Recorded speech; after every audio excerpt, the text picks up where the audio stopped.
இறை வார்த்தையில் இணைவோம், நம் ஆன்மீகத்தை பலப்படுத்துவோம். பிரியமான சகோதர சகோதரிகளே, ஆண்டின் பொது காலத்தின் 5வது வாரம் வியாழக்கிழமை இன்று நாம் அனைவரும் இறை வார்த்தையை சிந்திக்க, அதை நம்முடைய வாழ்வாக்கிக் கொள்ள நமக்கு கொடுக்கப்பட்டிருக்கிற நற்செய்தி வாசகம் மார்க்கு எழுதிய நற்செய்தி 7ஆம் அதிகாரம் 24 முதல் 30 முடிய.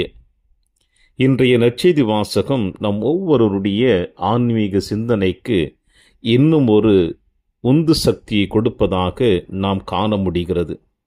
ஏனென்றால் இன்றைய நற்செய்தி வாசகத்தில் கிரேக்க பெண்ணும் சிறிய பென்சியா இனத்தை சேர்ந்தவராகிய பெண்ணானவள் தன் மகளிடமிருந்து பேயை ஓட்டி விடுமாறு ஆண்டவர் இயேசு கிறிஸ்துவிடம் அவள் இந்த விண்ணப்பத்தை எடுத்து வைக்கிறார். அவர் எடுத்து வைத்த விதம், அதற்கு இயேசு கொடுத்த பதில், மீண்டுமாய் அந்த பெண்மணியானவள் இயேசுவை இன்னும் ஆச்சரியத்தில் நிறுத்தி தன் தேவையை அவள் பெற்று கொண்டதுதான் இன்றைய நற்செய்தி வாசகமாக நமக்கு கொடுக்கப்பட்டிருக்கின்றது. ஏனென்றால் ஆண்டவர் இயேசு கிறிஸ்து அழகாக தன்னுடைய பணி வாழ்விலே சொல்லியிருக்கிறார். கேளுங்கள், உங்களுக்கு கொடுக்கப்படும். ஒரு முறை அல்ல, 2 முறை அல்ல, கேட்டுக்கொண்டே இருங்கள், தட்டிக்கொண்டே இருங்கள், தேடிக்கொண்டே இருங்கள், கிடைக்கும் என்று இயேசு நமக்கு வாக்குறுதி கொடுத்திருக்கிறார். இந்த வாக்குறுதியை மையமாக வைத்து என்னவோ தெரியவில்லை, இந்த கிரேக்க பெண் சிறிய பெனிசிய இனத்தை சார்ந்தவளுமாகிய இந்த பெண்ணானவள் தன் மகளுடைய அசுத்த ஆவியிலிருந்து விடுதலை பெற வேண்டும் என்று இயேசுவிடம் கேட்டதற்கு இயேசு இவ்வாறு சொல்லுகிறார்: நீ இப்படி சொன்னதனால் போகலாம், பேய் உன் மகளை விட்டு நீங்கிற்று என்று இயேசு அந்த பெண்மணிக்கு பதிலை சொல்லி அனுப்புகிறார்.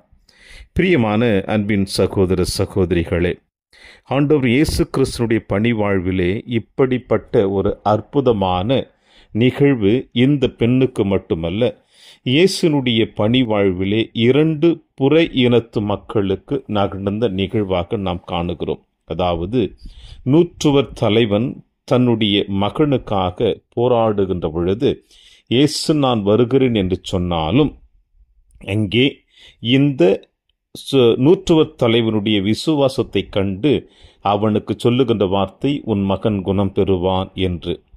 ஆக நூற்றுவர் தலைவனும் இந்த பெண்மணியும் புற இனத்தவர்களாக காணப்படுகிறார்கள்.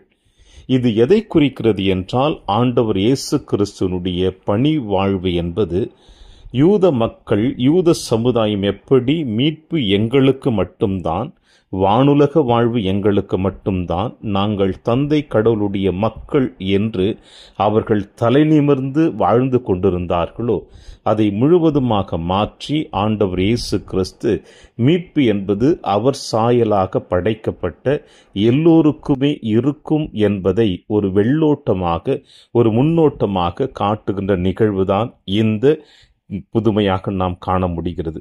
ஏனென்றால் ஆண்டவர் இயேசு கிறிஸ்து இந்த மண்ணுலகிற்கு அவர் மனிதனாக பிறந்தது இறைவனால் தேர்ந்தெடுக்கப்பட்டு உடன்படிக்கை செய்து கொண்ட இந்த யூத மக்களுக்கு மட்டுமல்ல, மாறாக இந்த உலகத்தில் இருக்கின்ற நம் எல்லோருக்குமே என்பதை அழகாக வெளிப்படுத்தி காட்டியிருக்கிறார்.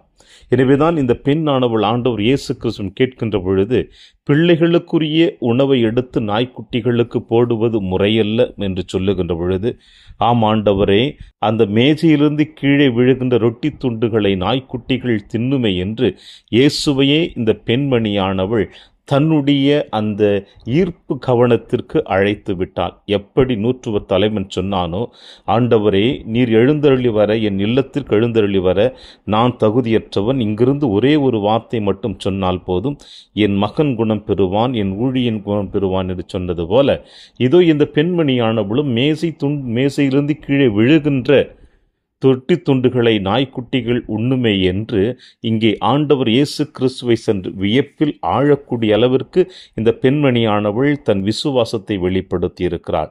எனவேதான் ஆண்டவர் இயேசுக்கு சொன்னது கேட்டார் போல, கேளுங்கள் உங்களுக்கு கொடுக்கப்படும் என்று சொன்னது போல இந்த பெண்மணியானவள் தொடர்ந்து ஆண்டவர் இயேசு கிறிஸ்துவிடம் தன்னுடைய விண்ணப்பங்களை எடுத்து வைத்து கொண்டே இருந்ததினால், அம்மா உன் விசுவாசம் பெரிது, உன் மகள் குணம் பெற்றாள் என்று அந்த பெண்மணியானவளை வழி அனுப்பி வைக்கிறார் நம் ஆண்டவர் இயேசு கிறிஸ்து.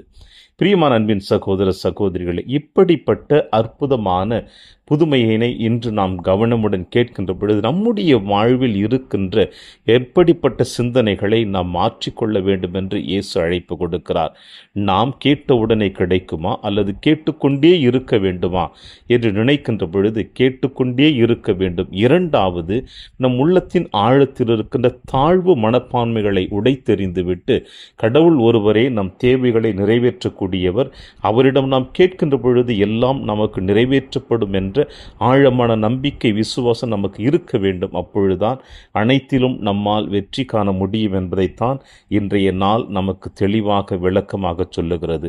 எனவே ஆண்டவர் இயேசு கிறிஸ்துவின் வார்த்தைகளை ஏற்றவர்களாக நம்பிக்கையோடு விசுவாசத்தோடு இயேசுவின் பின்னே நாமும் பயணித்து இந்த கானானிய பெண்ணை போல நாமும் ஆண்டவருடைய விசுவாசத்திற்குரியவர்களாக வாழக்கூடிய வரத்திற்காக நாம் ஜெபிப்போம்.